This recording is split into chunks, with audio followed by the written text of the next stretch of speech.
Welcome to this explainer. Today, we are diving into the absolute tragicomedy of the Hostess Suzy Q. We're going to transform a bit of corporate history into a fascinating autopsy of a completely lost snack. We'll be looking at the rise, the fall, and the honestly, really strange, ghostly afterlife of a product that most of us probably remember, but very few of us actually understood. Because this isn't just a story about a snack cake. It's a deep dive into manufacturing, private equity, and the bizarre, unpredictable power of human nostalgia. So first things first, we need to establish exactly what our victim was. It wasn't an Oreo. It definitely wasn't a whippy pie. It was a completely unique, foil-wrapped vending machine entity born back in 1961. It was actually invented in Chicago by the Continental Baking Company, which, as you probably know, eventually became Hostess. Now at the time, Hostess already had their heavy hitters, Twinkies, cupcakes, fruit pies, but they desperately needed a sandwich cake to combat Drake's Devil Dogs over on the East Coast. Fun fact, it was named after a 1940s dance move simply because it was fun to trademark. It was essentially a Twinkie that got flattened in a hydraulic press and woke up deciding to be a devil's food cake. Sold in a 2-pack for just 10 cents, it quickly became this ultimate lunchbox staple for kids who really wanted frosting but, just didn't quite trust the fruit pies. Now, what's really interesting is how the Suzy Q was kind of always the forgotten middle child compared to the golden child Twinkie. Think about it. The Twinkie had a crystal clear identity, right? It was cream-filled, it had mascots, it had these massive PR pushes. Even the cupcake had its famous iconic white squiggle. But the Suzy Q? It had absolutely zero marketing.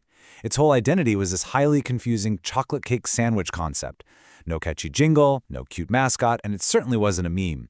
You didn't buy it because of a flashy commercial on TV. You bought it simply because it was sitting right there next to the cash register. But despite having no jingle or mascot, moving into the 1970s, the Suzy Q found its absolute peak. It became the undisputed gas station queen. Why? Well, because of its rugged build.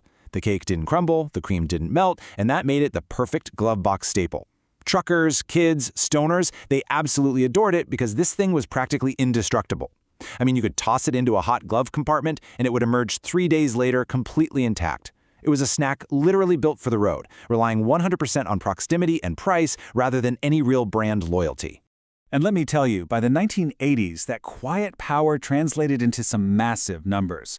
Hostess was selling 150 million Suzy Qs a year. That is just a staggering amount for a product with virtually no marketing budget whatsoever. But here's the kicker. Even with 150 million units flying off the shelves annually, it still remains solidly in third place, trailing way behind those cultural juggernauts, the Twinkie and the cupcake. It was quietly successful, just coasting along on pure convenience. All right, let's move into Act 2, the decline, death, and the Frankenstein return. Let's trace this bleak downward spiral, starting right in the 1990s. The fat-free snack craze hits.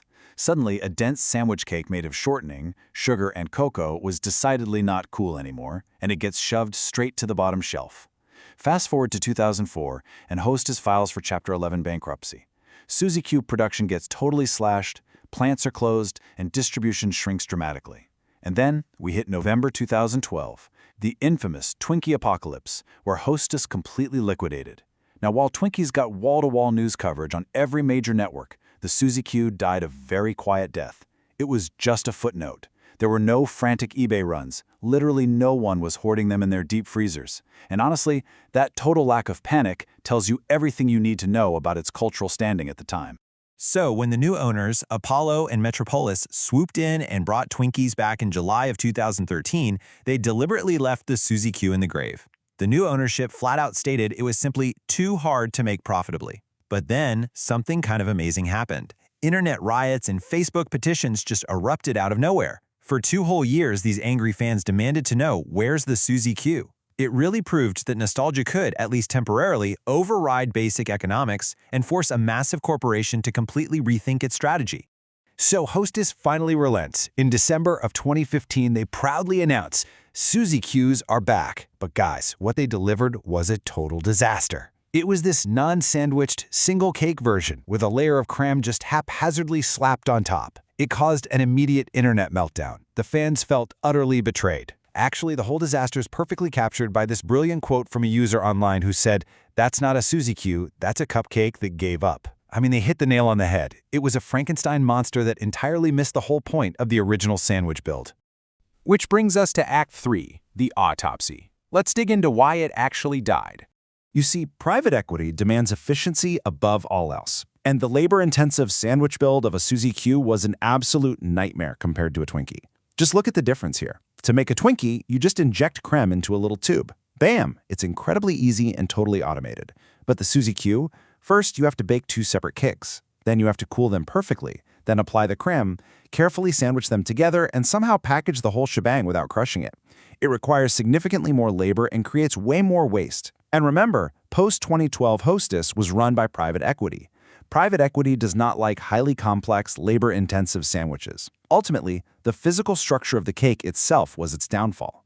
Even when they tried a classic relaunched in 2016 to try and fix their single cake mistake, they just ran into a brick wall. The original bakers and the original ovens, they'd been gone since 2012. The shortening formula had completely changed, and the result? Disastrous. The texture went from soft and durable to drier and noticeably smaller. The sweet vanilla cream now tasted, and this is according to the fans, like caulk. The whole vibe went from this rugged original to something deep in the uncanny valley. It turns out you absolutely cannot just resurrect a long-lost manufacturing process. You can really only try to sell a costume of it. And the consumers definitely noticed.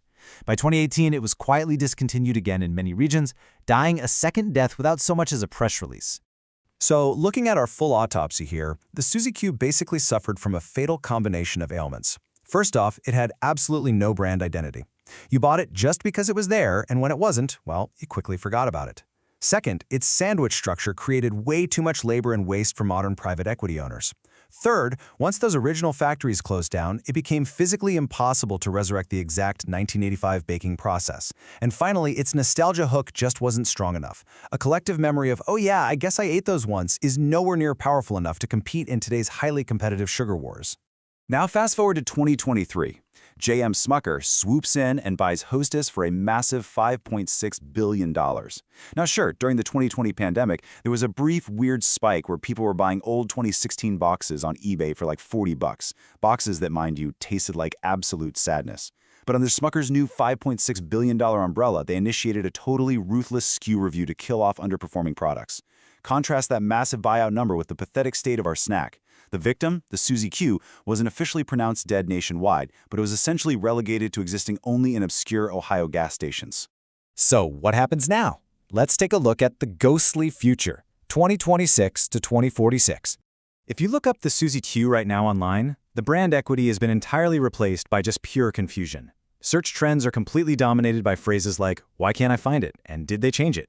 Based on the data, we predict the Suzy Q is just going to become a museum piece. Over the next 5 years, expect to see these 90-day Heritage Hostess limited drops. It'll show up, sell out to nostalgic 40-year-olds, completely flop with kids, and disappear again. There will be zero true reformulation, because matching that 1985 texture is just way too expensive. Instead, it's going to become collab bait. Imagine a Mr. Beast or Crumble Suzy Q-inspired cookie getting 20 million views while the actual cake gets nothing.